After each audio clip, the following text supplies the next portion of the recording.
By now, everyone is familiar with, or has at least heard of the best shooters of the 2000s. Halo 3, Half-Life 2, Metroid Prime, BioShock, and several others. Whether it's because of their innovative gameplay or unique take on storytelling for the time, all of these games are great for different reasons. However, there's one shooter in particular that time seems to have forgotten about. First Encounter Assault Recon, or F.E.A.R as it's more commonly referred to, is a game that's rarely talked about these days. So today, I want to take a look at F.E.A.R and its two expansions to see how they hold up nearly 2 decades later. Developed by Monolith Productions and released in 2005, F.E.A.R was a big deal at the time. I'll get into both of these more later, but there's two main things that this game is remembered for: its incredible lighting technology and its AI.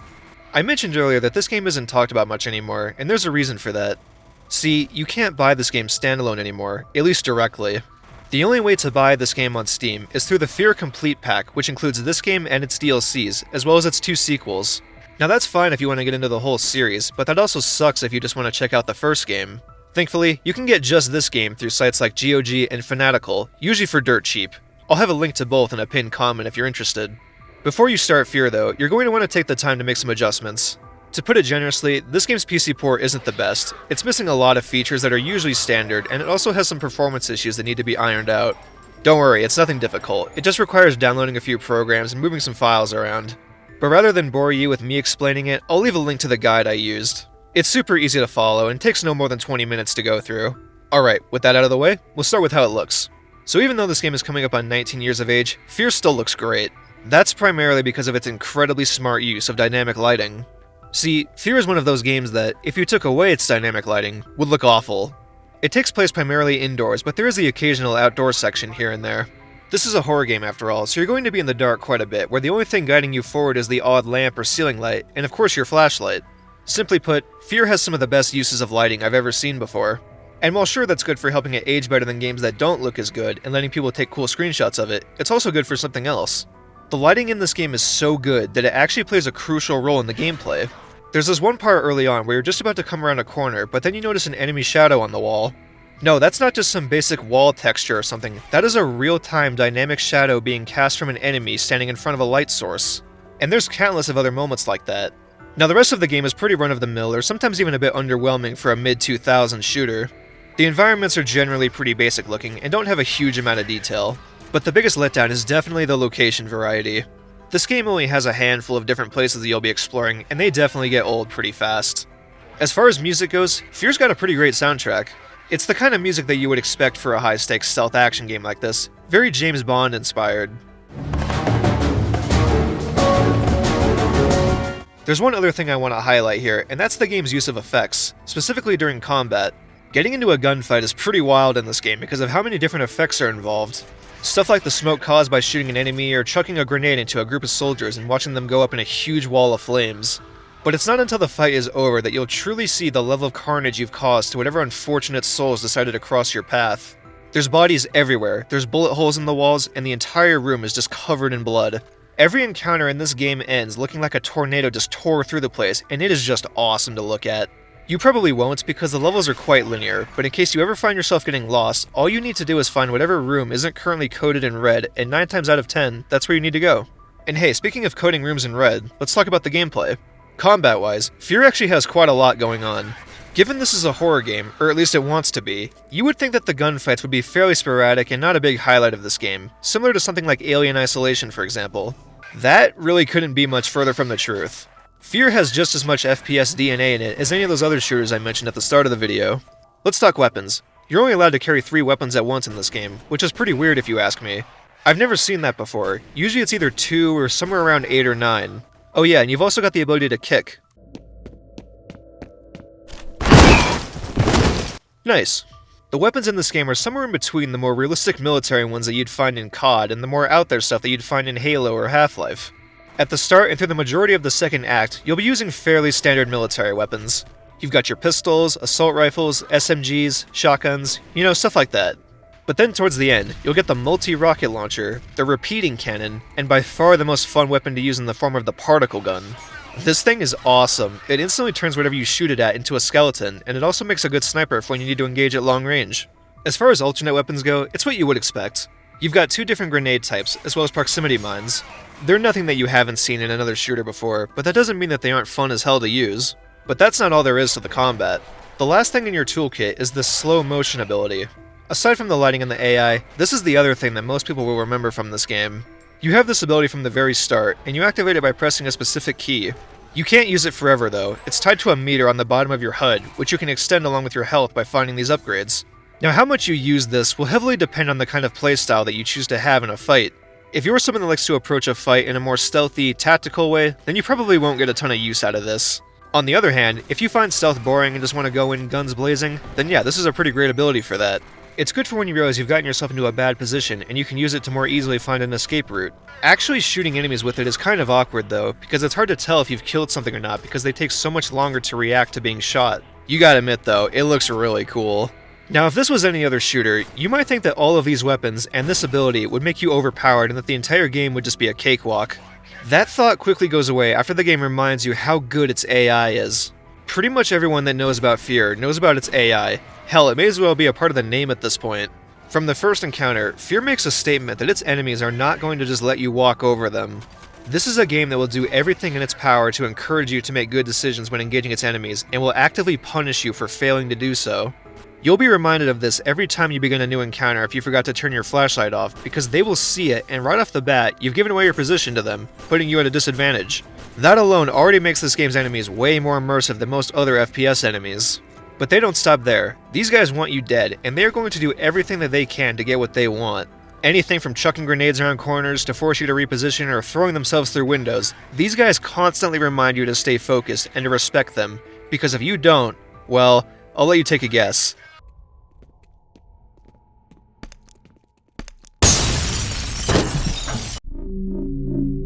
As far as enemy variety goes, it's just alright. You'll almost exclusively be fighting these enemies called replica clones, but you'll also occasionally fight the odd security guard and these big armored types, as well as some other cool enemies.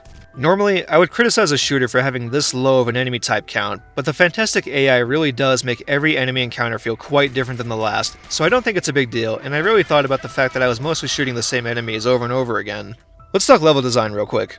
This, I would say, next to the location variety, is definitely F.E.A.R.'s weakest aspect. There's really only two types of areas in this game. The areas that you fight enemies in, and hallways with rooms connecting them. This game is incredibly linear. I mean, there really is next to zero places to explore or branching paths or anything like that. The only things to look for are those health and slow motion upgrades I mentioned earlier, as well as the occasional hidden weapon. For roughly 8 hours, you are led down very similar looking hallways and rooms, killing enemies along the way. I feel like one of two things should have been different here. Either there needed to be a lot more interesting and different looking locations to fight your way through and explore, or this game should have been a good 15 to 30% shorter. There's quite a lot of fat in this game, especially around the middle, that just does not need to be here. I think now is a good time to get into the story. In F.E.A.R., you play as Point Man, the newest recruit to the First Encounter Assault Recon Unit. This unit of soldiers was created with the primary goal of investigating and containing the supernatural.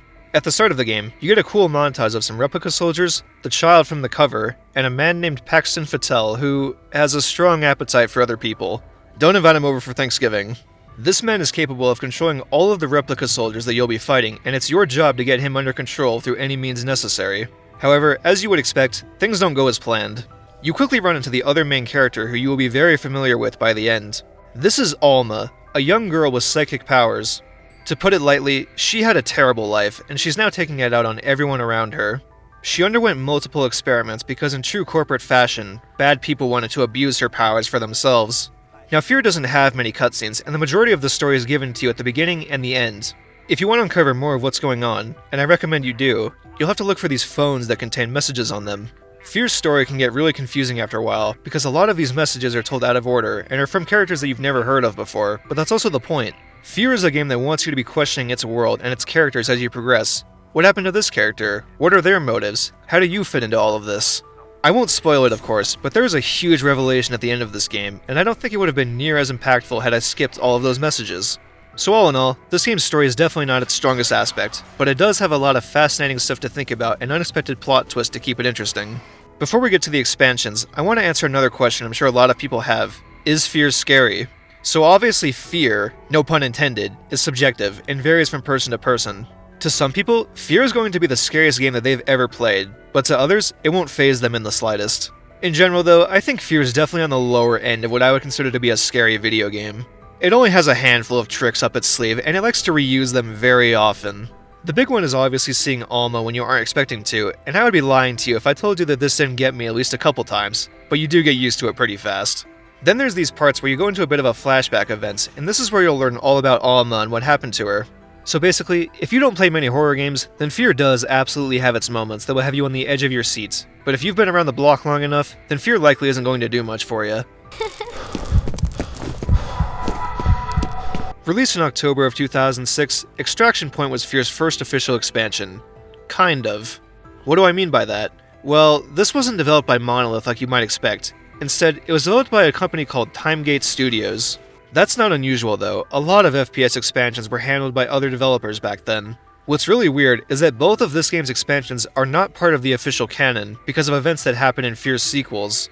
However, to a lot of people, myself included, Extraction Point is canon and is a much better conclusion to F.E.A.R than either of its sequels were. In fact, Extraction Point is so good, I think it's better than the base game in every way. This takes place almost immediately after the base game ends. Still controlling Point Man, your new objective is very simple: make it out alive. Right off the bat, you're going to notice a big improvement over the base game when it comes to location variety.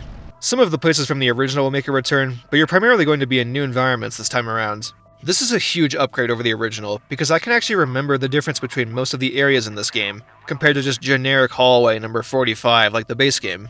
On top of that, you've also got some new weapons to play with. There's only 2, as well as a new secondary, but they're great additions to F.E.A.R's arsenal.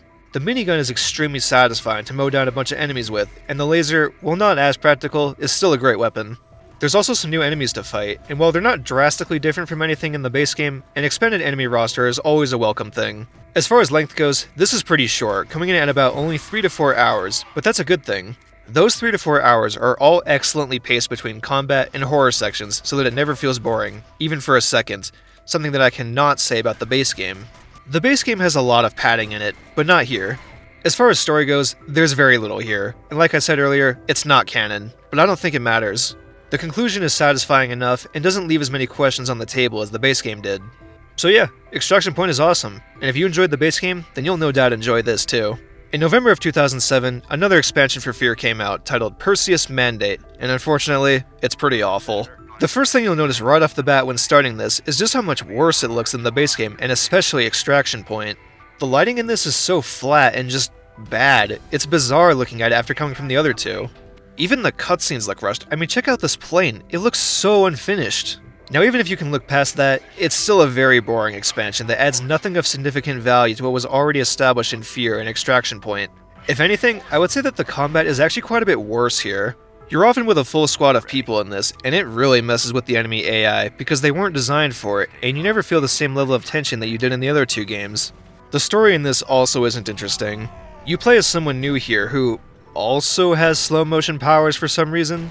Your objective is just to help the other team of soldiers, so there isn't any unexpected events in this, and the ending is incredibly anticlimactic. As far as actual new stuff, there's a couple new weapons to use, with the grenade launcher being the most interesting. There's also some new enemies, and while the other ones are pretty good, there's this one that really sucks. They're called the Nightcrawlers, and aside from the fact that they just behave like reskinned clones, they also talk constantly.